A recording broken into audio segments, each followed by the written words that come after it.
Welcome, everybody, to another edition of Father and Son's Guide to the Galaxy. I'm your host, Ethan. And I'm your co-host, Anthony. And today, we will be covering Episode 3 of Star Trek, the original series. The episode is titled Where No Man Has Gone Before.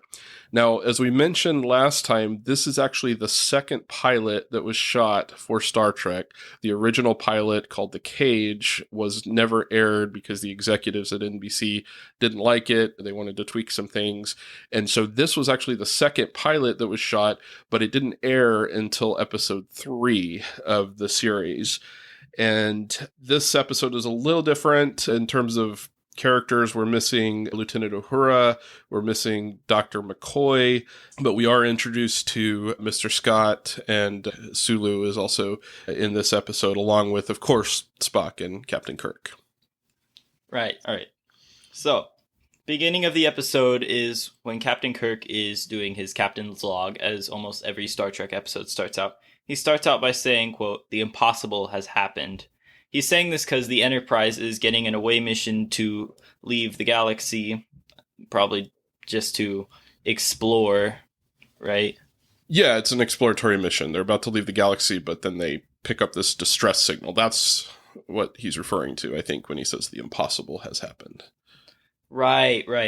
Because the remains of the vessel they found that was emitting the distress signal was a ship called the Valiant, which has been lost for about 200 years, and they transport the ship's recorder onto the Enterprise, and I found this part kind of interesting. The ship's recorder turned on when they beamed it aboard, and Kirk turned the ship immediately into an alert, which I thought was kind of interesting because I didn't think the recorder was posing any visible threat or anything.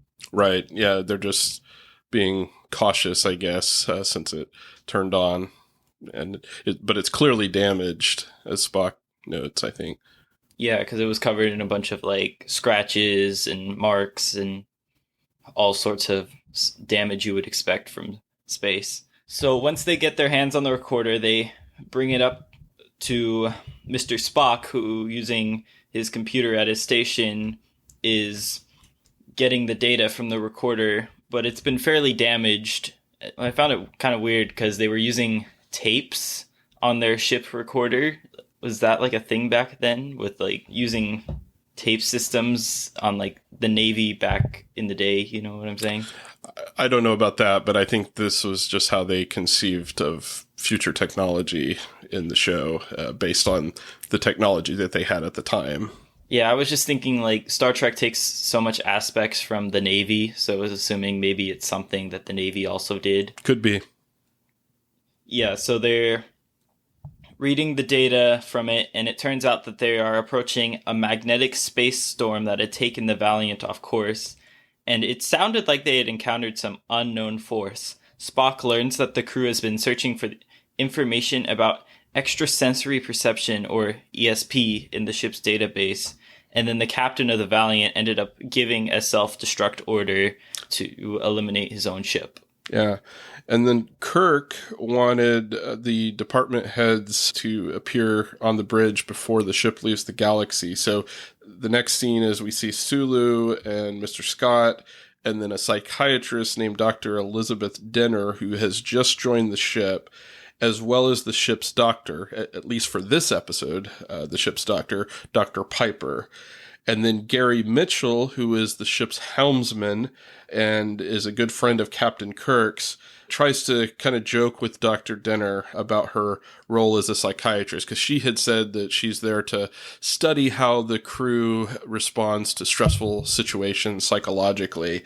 And Gary Mitchell asks her if she's trying to improve the breed, which she doesn't take too well. And then Mitchell responds by calling her a walking freezer unit, which I thought was kind of a funny phrase.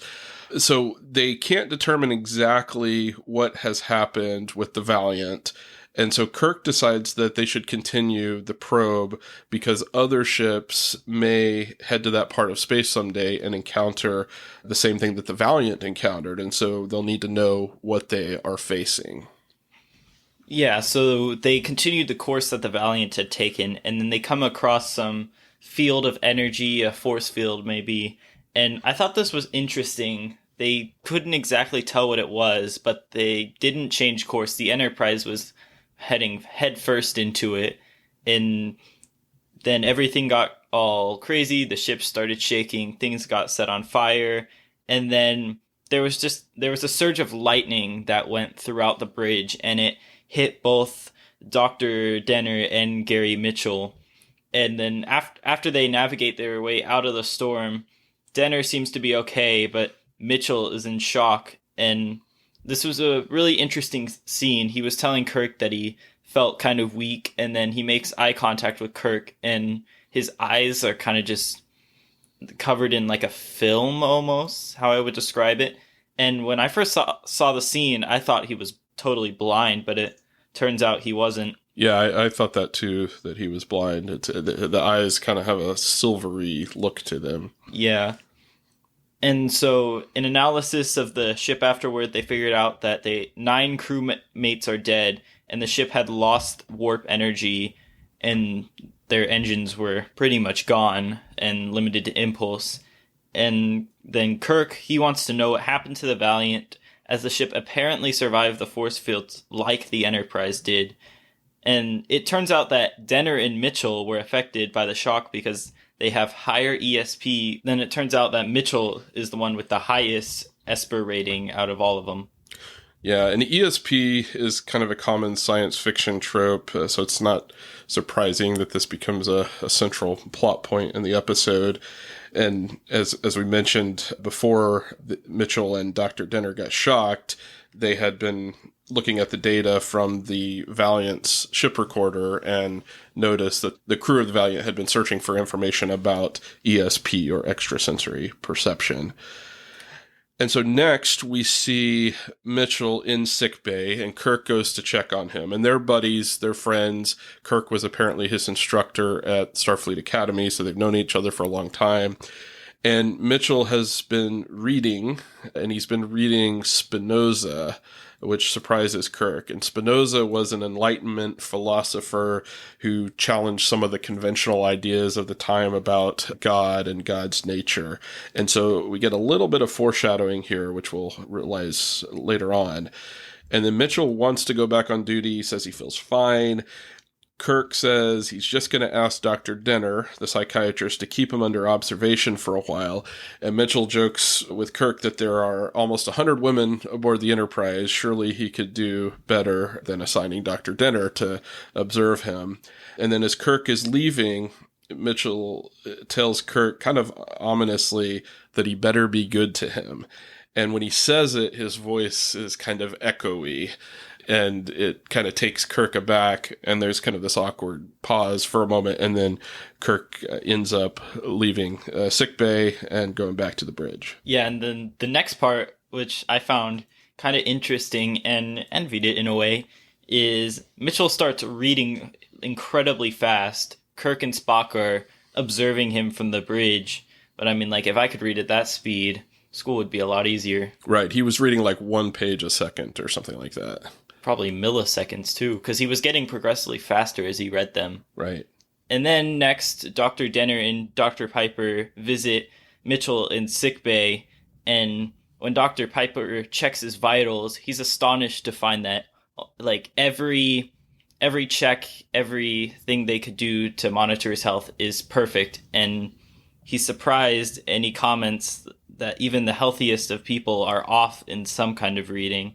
So then afterwards, Dr. Piper leaves, and then it's just Denner and Mitchell having a conversation, and Mitchell makes an effort and tries to apologize for calling Denner a walking freezer unit, and she responds that women professionals do tend to overcompensate.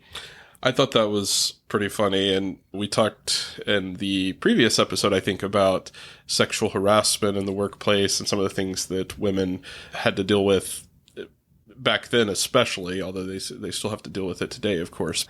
This is another indication of what's going on in the culture at the time, as more and more women post-World War II have entered the workforce, and they're competing in an environment with men who have been dominant. And so this phrase about women sometimes overcompensating kind of gives a nod to the struggles that women had at the time in the workforce, dealing with a mostly male-dominated environment. Right. And so after that conversation, you see Mitchell starting to display godlike powers with like telepathy and telekinetic things, because he says something along the lines of, if one of these vital signs were slightly off, I could get out of here. And then all of them proceed to change like extremely.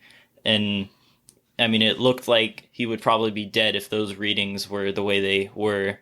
And he does mess around with that a little bit as he plays dead and sort of freaks out Dr. Denner. And then he... Right, and just to be clear, he's changing his vitals, his readings mentally. Yeah. Yeah, and so this kind of freaks out Dr. Denner. Mm-hmm. Because he then, after he does it, says, like, all I need to do is think about it, and it happens.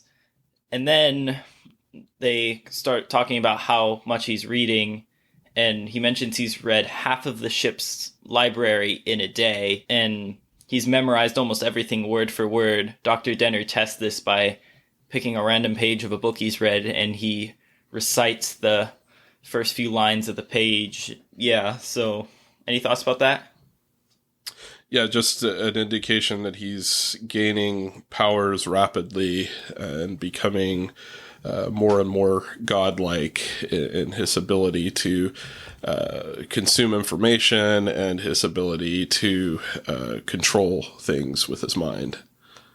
Yeah, and this is kind of where you start seeing him display a form of arrogance and hostility on Enterprise, which kind of leads the senior officers to begin to see him as a threat. Right, and Kirk is particularly concerned, and so the senior officers convene to discuss the situation. And Spock has concluded that the crew of the SS Valiant likely experienced the same thing, and he notes that Gary Mitchell is mutating into something other than himself, other than the Gary Mitchell that they know.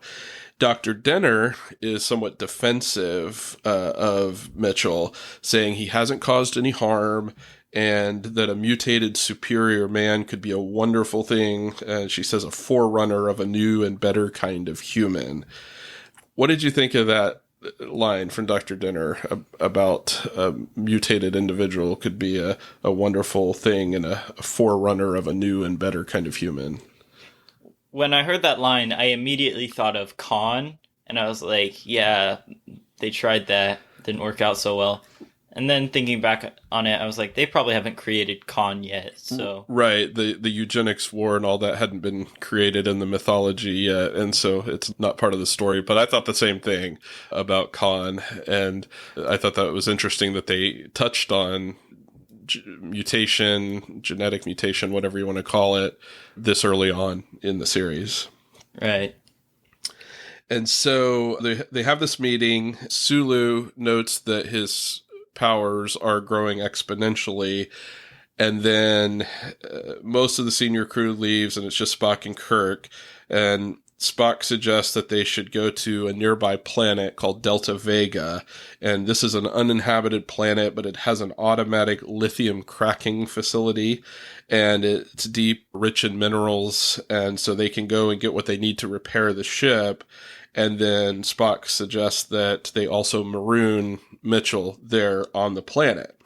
Kirk at first says, no way, I'm not going to abandon Mitchell. And then Spock says that if he's not going to do that, he only has one other choice, and that's to kill Mitchell while they still can. And Kirk's getting frustrated at Spock, and he says, will you try for one moment to feel, to at least act like you have a heart? We're talking about Gary, meaning their close friend. And Spock responds that the captain of the Valiant probably felt the same way as Kirk is feeling at that moment, but the captain of the Valiant waited too long to make his decision, which is why they ended up self-destructing the ship. And so Kirk decides to take Spock's first suggestion and go to Delta Vega. And so that's where they head to next. Right. So on their way there, Kirk, Spock, and Denner go to get Mitchell from sickbay, and Mitchell starts talking about how he's been blind all his life, and now he can see, and that in time there won't be anything he cannot do. And he's going on this whole tangent about his newfound abilities and powers. Even in that scene, he like made a cup levitate into his hand when he grabbed it. I was like, that's kind of probably the laziest thing you could do with almost godlike powers, Right? Because he even made the drink pour itself. Yeah. Yeah, so he's using his newfound powers for his own benefit, right? Which is a red flag. It's something that is concerning. Mm-hmm. And then he goes on to say that some people will think that makes him a monster, and Kirk responds and asks him what he would do in his place, and then Mitchell responds, probably what Mr. Spock is thinking right now, kill me while you still can. Which I was like, oh, he can read everyone's thoughts now. There's not a secret you can keep from him. Yeah, and Spock keeps thinking about killing him, which is interesting and almost seems counter to the ideals of Starfleet and the Federation. But I think the logical part of Spock's mind recognizes that this is a problem that we really aren't going to be able to deal with. There's no other alternative here but to get rid of this guy. Right. So then Mitchell figures out about their plan to maroon him because he's reading everyone's mind. And as they go to kind of try and grab him, he kind of goes all Emperor Palpatine on them and strikes them with lightning and knocks them down. And so they're eventually able to pin him down by sedating him. Dr. Denner kind of gets up behind him and pokes him with a sedative, which I kind of thought this scene was a little funny because I noted we've watched a lot of the Next Generation era, and whenever they administer a medicine, they're using that little tool thing and not like a big needle like they had used. Right. And so it came off as a little bit of an amusement to me to see the differences between the two times of Starfleet medicine and practices. And so after they sedate him, they take him to the transporter room, and the sedation is already wearing off, but Dr. Piper is there, and then he sedates him again. And this scene was really funny because they sedate him and knock him unconscious, but they have him standing on the transporter pad with nobody carrying him. Right, nobody's propping him up or anything. He's just standing there, and his head's kind of down, and he's sedated, but he's standing up so they can transport him out. Yeah, and then they kind of try to remedy that by when they transport down to the surface, Kirk immediately goes to like grab him like he was gonna fall, but for a good 10 seconds he was standing completely still. So they then beam down to Delta Vega, and they lock Mitchell into what kind of looked like a brig where there's a force field there that traps him. They start talking to him. Mitchell asks why Kirk is so afraid of him, and Kirk's response is because he's been testing his ability to take over the Enterprise. And then Mitchell tries to break through the force field, but he ends up, rather than getting through, draining his strength. His eyes temporarily go back to normal, and then they return to the state that they've been in. And he tells Kirk, I'll just keep getting stronger. You know that, don't you? Right, and again, kind of an ominous line from Mitchell, and Kirk is struggling to come to terms with the fact that this guy's going to be completely out of control soon. And this was somebody who was my friend before. And so Spock and Kirk discuss the situation again. And as Kirk's struggling as to whether Mitchell is really as dangerous as he seems, he asks Spock why Spock's opinion that he needs to be eliminated should be given more weight than Dr. Denner's opinion, who's a trained psychiatrist. And Spock says something that's that's interesting. He says, because she feels and I don't, meaning that he's not letting emotion guide his decisions. He's letting logic guide him. What did you think of that line from Spock?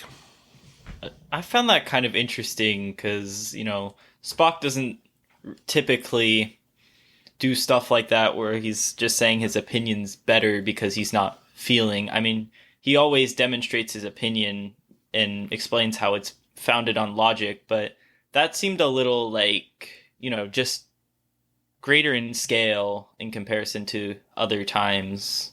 You kind of get what I'm going at? Yeah, I think so. It seemed somewhat out of character for Spock. I mean, he often emphasizes that logic is what guides his thoughts and decisions, but he seems to recognize the value, at least, of human emotion. And here he's almost discounting Dr. Denner's feelings. But as it turns out, Spock is kind of right, right? Because Dr. Denner is completely letting her emotions guide her decision instead of thinking things through rationally. And that's her defense of Mitchell becomes problematic in the story. Yeah, and another thing, the way Spock said it, he was very demanding and just trying to get somebody to listen to his idea. And I don't know. Yeah, like you said, it was very an out of character moment for Spock. Yeah. And of course, this is the second pilot, right? And so they're still developing Spock's character, but it's interesting to see those kind of scenes that seem a little out of place or incongruent with the rest of the story of Star Trek. So anyway, another member of the crew named Kelso, who had beamed down to Delta Vega with them, tells Kirk that they could blow up the whole valley where they're at from the facility. And Kirk tells Kelso to use his discretion and to hit the destruct button to blow everything up, which would ultimately kill Mitchell if it becomes the last resort. And so he leaves Kelso with that responsibility. So then Kirk tells everybody there, except for Kelso, that they're going to beam back to the Enterprise. But Denner refuses to go back. And Mitchell then uses his powers to manipulate some cables and chokes Kelso to death with the cables, and ultimately preventing Kelso from being able to blow everything up if it came to that. And then Mitchell says to Kirk, "You should have killed me while you could, James. Command and compassion is a fool's mixture." That was a great line and kind of gets to the heart of what the episode is about, I think, which is power and compassion and the relationship between the two. Yeah, it's always good to be compassionate, but sometimes you need to be a little more like Spock in your logic and make the right choice rather than the one guided by emotions. I mean, other times it's the opposite way, but I think that's why Kirk and Spock are a really good dynamic, because their opinions on how to deal with situations often contrast on each other. So it's a fresh perspective on the side of logic and emotion from each of them. Right. But the problem here is that Mitchell's suggesting that compassion isn't important at all, and in fact gets in the way of your objectives, and he has all this power. So if you have a being that has all this power and no compassion, that's a recipe for disaster. Right? Yeah, and it's referenced later in the episode too, with Kirk trying to talk to Mitchell. For sure. And so Mitchell ends up shocking Kirk and Spock, knocking them out, and he's now able to walk through the force field, and so he's no longer confined. And then Denner starts to change too. Her eyes have that glossy, silvery look to them, and she begins to gain her own power. Yeah, so then they knocked Kirk and Spock out, And so Dr. Piper goes to wake up Kirk, and he proceeds to tell him that Kelso is dead and that Mitchell and Denner left and they began heading to the valley.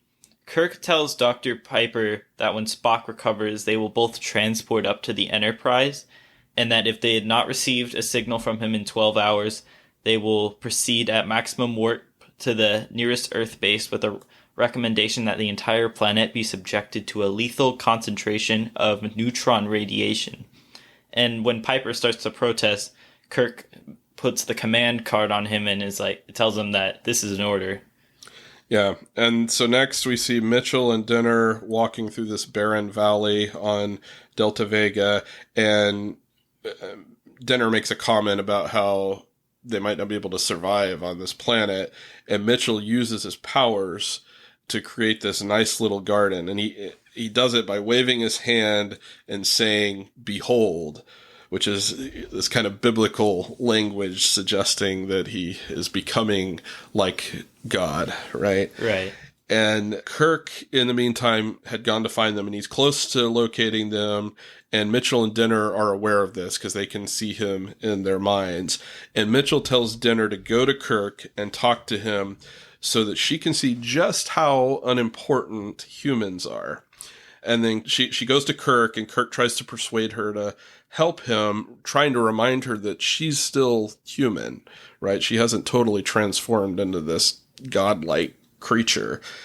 And she said that what Mitchell is doing was right for the two of them. And Kirk says, but how is it right for humanity? And Denner says Earth is unimportant, and that before long, she and Mitchell, and presumably their offspring, will be where it would have taken mankind millions of years to reach in the evolutionary process. And Kirk asks, and what will Mitchell learn in getting there? Will he know what to do with his power? Will he acquire the wisdom?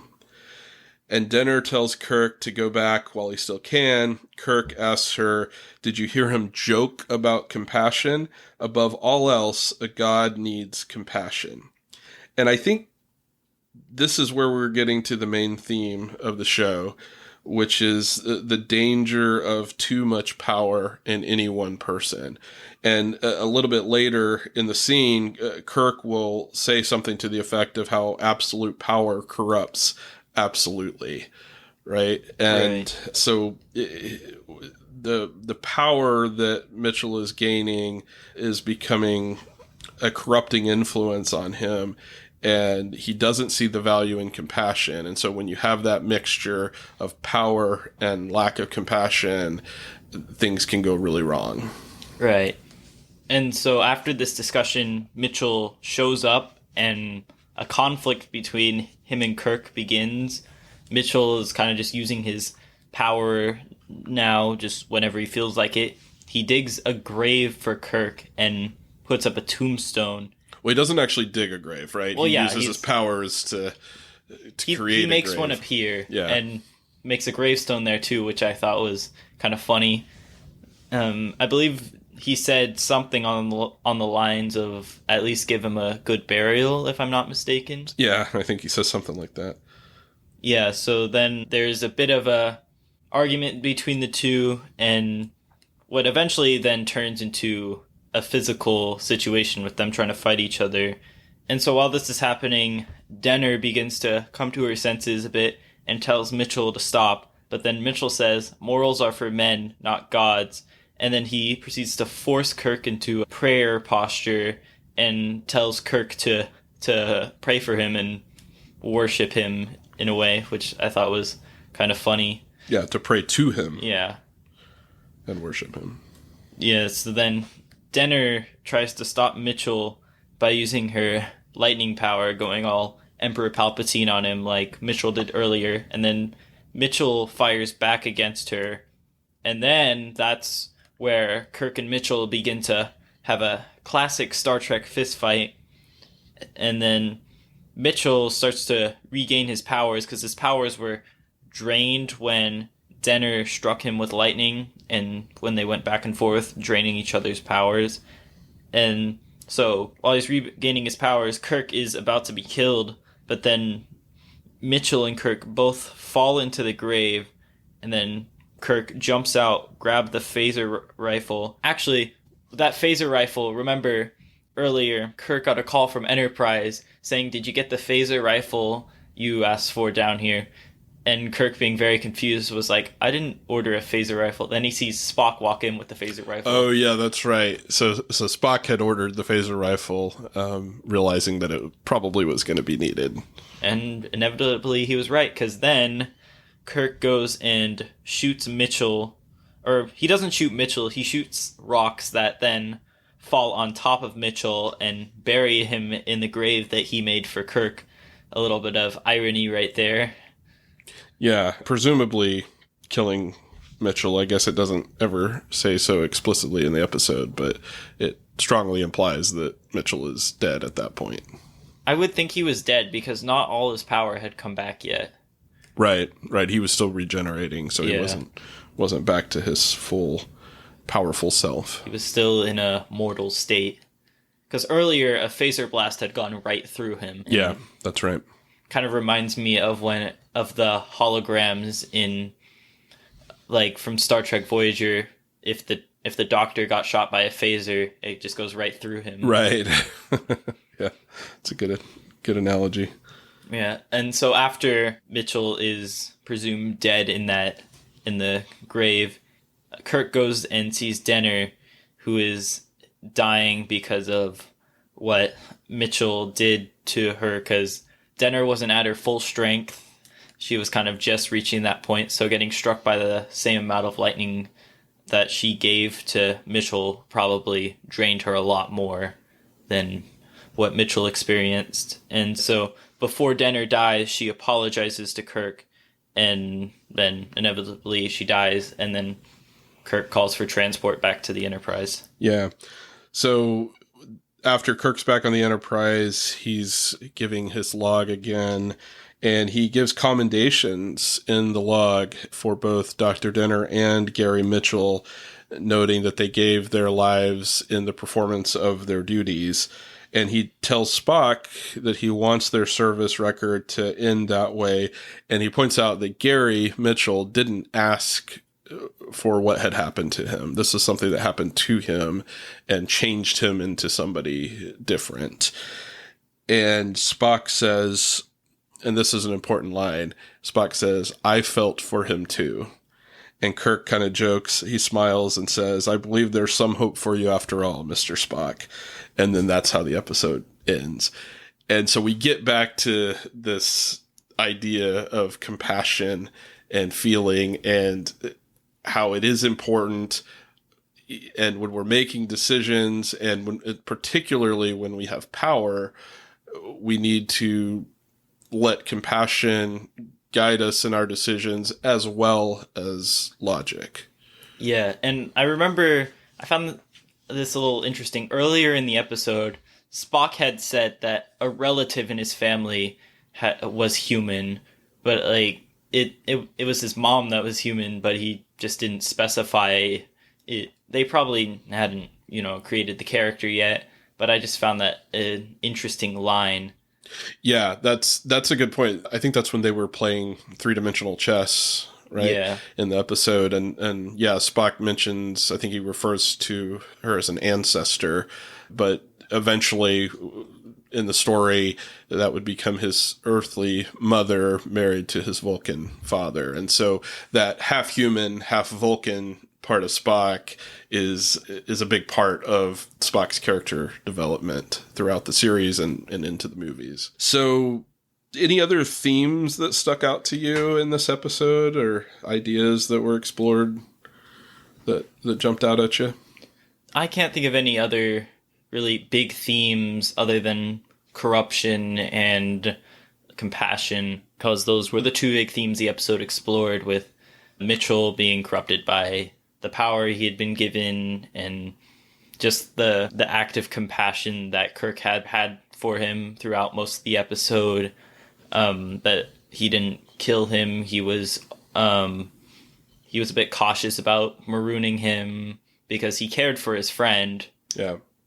Yeah, so those would be the two big themes. Yeah, and Kirk, in a way, I mean, he has power too as the ship's captain, and he's exercising his power responsibly, right? He feels compassion towards his friend Gary Mitchell, and he's struggling with the right thing to do there, but he also feels this strong sense of duty toward the ship and the crew, and his foremost duty is to protect the ship, right, as the captain of the ship. So that he's kind of pulled in these different directions emotionally. So it was a good story to explore those aspects of human nature and what power can do to us, and the importance of emotion and compassion and so forth towards our fellow humans. As far as a letter grade, I'll let you go first this time. What was your letter grade? I'd give it about like an A minus, because there's still elements that were not in there because it was the second pilot episode that they were working on, and not everything was there. You were missing characters, some traits were off, but it was a great pilot episode that like just showed just a little bit of how good this series is going to be. Yeah, I didn't love this episode. Really? And I think part of that was because it didn't have Uhura and McCoy, and I didn't particularly care for Dr. Piper. He wasn't in the show a lot, but he just, his character didn't seem significant or interesting. So I gave it a lower grade. I wrote down in my notes a B minus. I didn't hate it, but I think they made the right decision by not airing this one first and airing The Man Trap as the first episode, because The Man Trap I thought was more interesting and had a little more of a story to it than this one did. But I mean, it's Star Trek. I love Star Trek, so it's rare that I don't like an episode of Star Trek. I wouldn't go as far to say as I didn't like it. I just didn't love it, if that makes sense. Yeah, I can see where you're coming from on that. But when we finished watching the episode, it kind of just filled me with this sense of anticipation, like what's going to happen next, because I know who the actual crew of the Enterprise was, and just seeing the crew that they had on here, I was just ready to see the next episode that would have the full crew of Enterprise. Yeah, I agree. I want to see Sulu at the helm. I don't know when Chekhov comes into the picture. I'm not sure if that's in the first season or later, but I look forward to Chekhov appearing in the show and having Uhura back on the bridge, and McCoy and Spock and Kirk and their banter and friendship. That's Star Trek to me. That's the Star Trek I know and love. So that's kind of why I didn't love this particular episode. Also, I think it's worth pointing out that they titled the episode Where No Man Has Gone Before, and that doesn't really make sense because the crew of the Valiant went to where the Enterprise ended up going, right? So they went where men had gone before. I mean, the whole episode was taking place at the edge of the galaxy, so I guess you could kind of say they were preparing to go on their mission to explore. Yeah, I know.